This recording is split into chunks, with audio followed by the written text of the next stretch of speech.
Bom dia, meu nome é Joaquim Procópio. Nós vamos continuar agora com a nossa aula de número 14.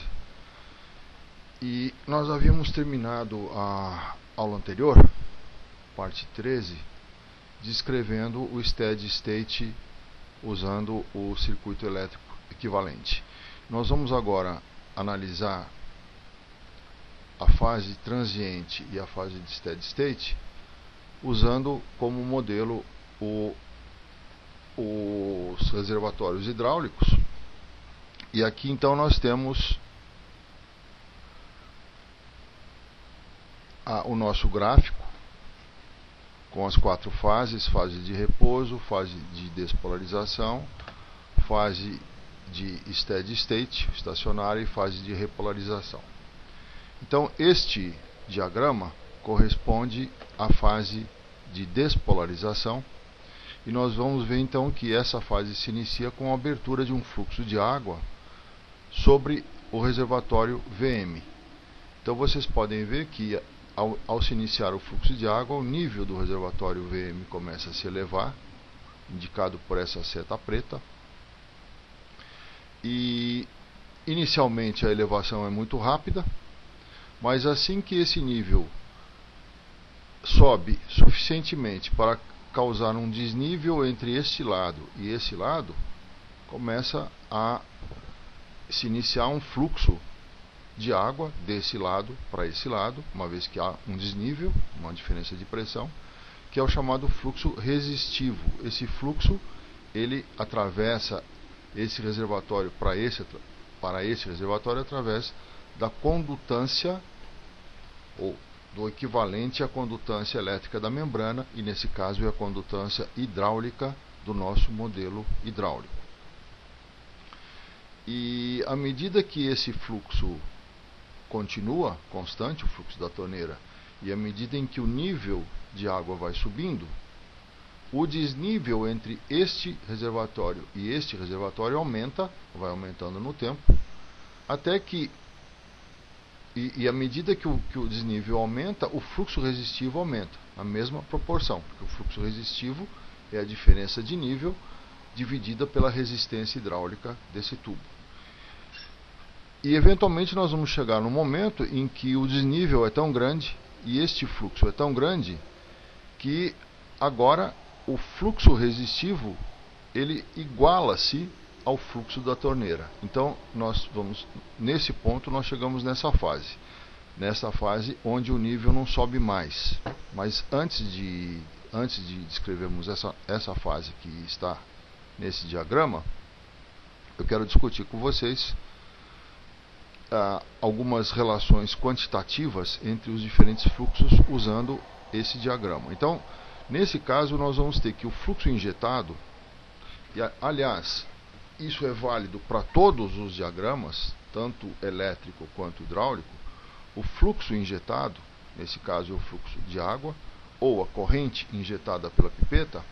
Então aqui nós temos o fluxo injetado, ele é sempre igual ao fluxo capacitivo mais o fluxo resistivo. Isso vale para todas as fases do processo.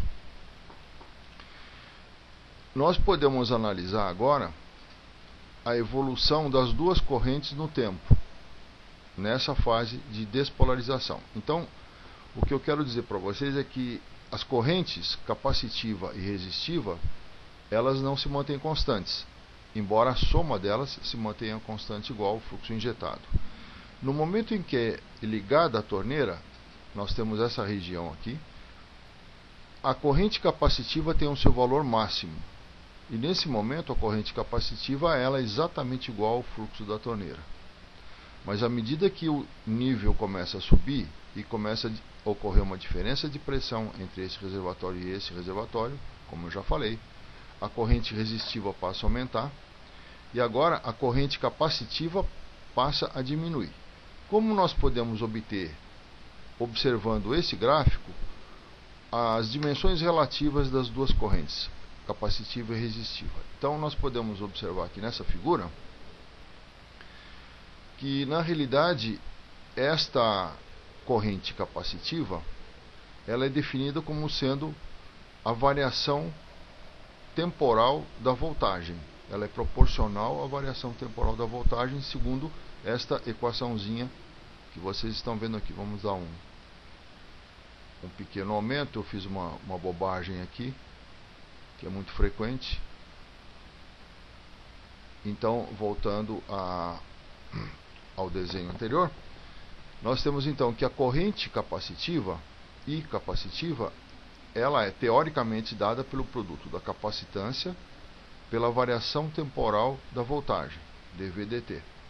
Agora vocês vejam que a variação temporal da voltagem dV/dt é igual à tangente deste ângulo aqui.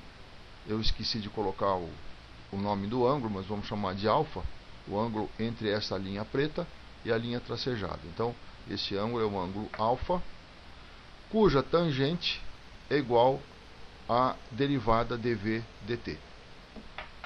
Então, observando a inclinação destas linhas pretas, ou seja, quanto mais vertical está a linha preta, maior é a tangente de alfa. Então nós vamos perceber o seguinte: quanto mais vertical está a linha preta, maior dV/dt e maior a corrente capacitiva.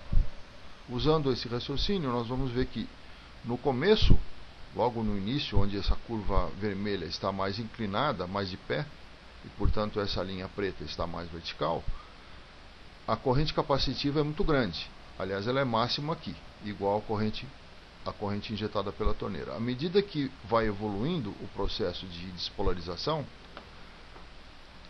a inclinação da linha, designada pelas linhas pretas aqui, então a inclinação da curva de voltagem, vai diminuindo com o passar do tempo, portanto a corrente capacitiva vai diminuindo. Mas como a soma das duas correntes, resistiva e capacitiva, é constante, isso significa que se a corrente capacitiva diminui, a corrente resistiva tem que aumentar na mesma proporção. Portanto, então, a corrente capacitiva vai diminuindo e a corrente resistiva vai aumentando.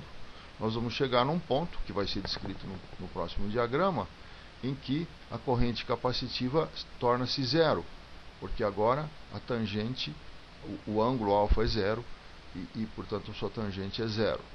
Então, nesse momento, toda a corrente que está atravessando a membrana, ou que está sendo injetada na membrana, ela é uma corrente resistiva. Portanto, toda a corrente que está sendo injetada pela torneira, e agora voltamos aqui, toda a corrente que está sendo injetada, fluxo que está sendo injetado pela torneira, todo esse fluxo vai agora constituir o fluxo resistivo. E a corrente capacitiva é zero, portanto, o nível para de subir. O nível se estaciona, porque agora o ritmo de vazamento é igual ao ritmo de enchimento. Ou melhor, o ritmo de vazamento é igual ao ritmo dado pelo fluxo da torneira. Portanto, isso aqui fica estacionário. E nós estamos então aqui agora entrando na fase estacionária que está aqui. Então vamos agora rapidamente para a fase estacionária, que é uma fase mais fácil de se entender, que exatamente é aquela fase onde o fluxo injetado pela torneira, e agora voltando para o circuito elétrico, a fase estacionária onde o fluxo ou a corrente injetada pela pipeta, ela vaza totalmente para fora da célula. Portanto, não há mais corrente capacitiva. Então vamos voltar aqui na fase de steady state, e agora esse nível passa a ficar estacionário. Esse processo, ou vamos dizer, essa configuração que vocês estão vendo aqui, pode permanecer indefinidamente. Não existe limite de tempo para ela, porque esse nível, enquanto a torneira estiver aberta jogando água, esse nível vai permanecer constante, o fluxo resistivo vai permanecer constante e o sistema pode ficar um tempo indefinido nessa situação. Agora nós vamos ver o que acontece quando a corrente estimuladora é desligada. Então essa aqui é a fase então de repolarização da membrana. Depois que o estímulo imediatamente no momento em que o estímulo é desligado pela abertura dessa chave, o estímulo na forma de uma corrente, nós entramos então na fase de repolarização elétrica da membrana. E agora, naturalmente, não há mais corrente aqui. Então eu tomei o cuidado de não só desligar a chave, como de abrir esse circuito, de modo que não existe possibilidade de engano. Então não há mais entrada de corrente na célula a partir desse circuito de estimulação. E agora vai acontecer uma sequência de fenômenos vão acontecer, nos quais a capacitância da membrana que havia sido descarregada, ela passa a se recarregar. E quem vai recarregar a capacitância da membrana, nesse caso, é a bateria. Então a bateria se encarrega agora de recuperar, restaurar a capacitância, ou melhor, a quantidade de carga na capacitância da membrana, então, a bateria se encarrega de restaurar a quantidade de carga armazenada na capacitância da membrana, assim que a corrente estimulatória é desligada. E aqui a gente pode ver que agora a corrente capacitiva ela inverte de sinal. Então, na fase de despolarização, a corrente capacitiva estava subindo nessa perna do circuito.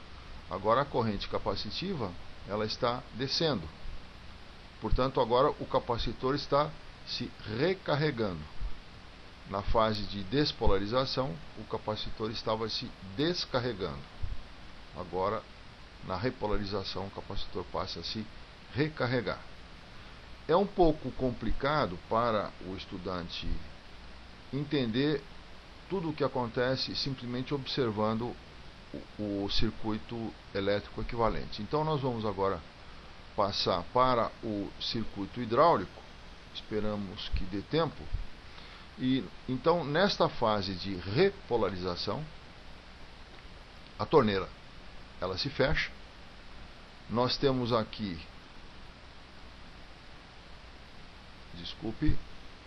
então na fase de repolarização a torneira se fecha e agora o potencial de membrana passa a ser restaurado ou repolarizado ao seu valor inicial. E agora vocês percebem que esse retorno ao valor inicial ele também não é instantâneo, como eu já havia falado, ele segue uma exponencial.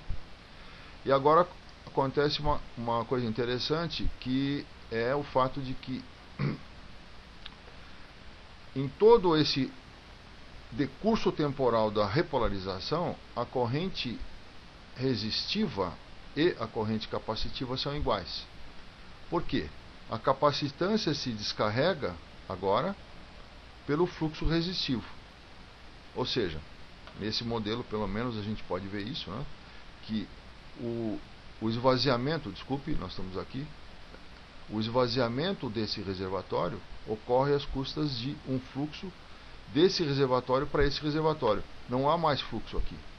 Então, o fluxo de esvaziamento, o ritmo de esvaziamento desse reservatório é igual ao fluxo desse reservatório para esse reservatório. Então é igual ao fluxo resistivo. Portanto, o fluxo capacitivo é igual ao fluxo resistivo. No modelo elétrico, eu não escrevi aqui, a corrente capacitiva é igual à corrente resistiva.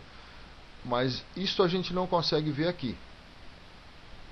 Na realidade, o que aparece aqui no circuito elétrico é simplesmente que as duas correntes estão seguindo o mesmo caminho. Ficou faltando uma pequena parte para discutir, nós não vamos ter tempo, mas eu só quero lembrar a vocês que já comecem a raciocinar no seguinte, que agora o raciocínio que nós fizemos em relação a uma corrente capacitiva e a soma das duas ser constante, ele é um raciocínio um pouquinho difícil aqui. Vocês poderão se atrapalhar se tentarem fazer esse raciocínio daqui passar para cá. Então, muito obrigado e obrigado pela atenção e bom dia.